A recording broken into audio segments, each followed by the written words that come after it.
দেখো আরো দুটো নতুন কোশ্চেন দেখাবো। হ্যাঁ, দুটো আলাদা আলাদা স্কুলের, দেখতে পাচ্ছ এই যে দুটো আলাদা আলাদা স্কুলের। চলো এখন বাংলা কোশ্চেন ক্লাস 9 কেমন পড়েছে একটু দেখে নিই।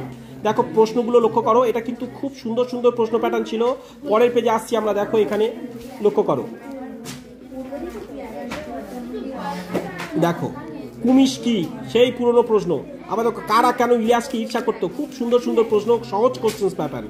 তবে বড় কোশ্চেন্সগুলো একটু ভালো হয়েছে, ভালো মানে জটিল নয় কিন্তু, ভালো বলতে ঘুরিয়ে করা আছে, অর্থাৎ একটু জটিল, যেটা তুমি সাধারণত ভাবছো না সেই রকম কোশ্চেন্স।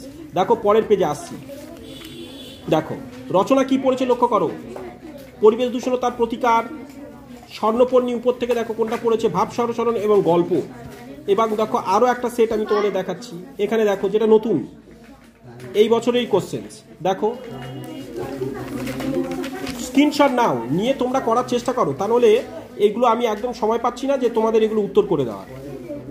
ঠিক আছে, দেখতে থাকো। এই ব্যাকরণগুলো কিন্তু খুব ভালো, এই যৌগিক শব্দ এইগুলো কিন্তু আমাদের সব নোটসে দেওয়া ছিল, সেকেন্ড চ্যানেলে দেখো প্রত্যেকটা এগুলো দেওয়া আছে। দেখো এখানে লক্ষ্য করো পরের পেজ,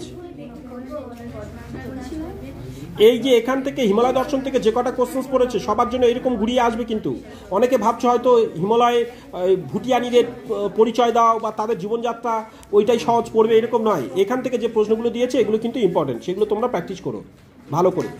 আমরা কবিতা থেকে এবং এই আকাশের সাথী তারা থেকে এই যে প্রশ্নটা ঘুরিয়ে দিয়েছে, ওই চিত্রময়তা মানে ওই প্রাকৃতিক দৃশ্য, পুরো এই একই দুটো কোশ্চেন ঘুরিয়ে পড়বে, সেম কোশ্চেন্স কিন্তু লক্ষ্য করো সবার জন্য। আর এইটা গল্প তো পুরো সেই চিপকো আন্দোলনের গল্প, তোমরা নিজেরা পারবে এটা। ঠিক আছে, চিপকো আন্দোলন বানিয়ে গল্প বললে হয়ে যাবে।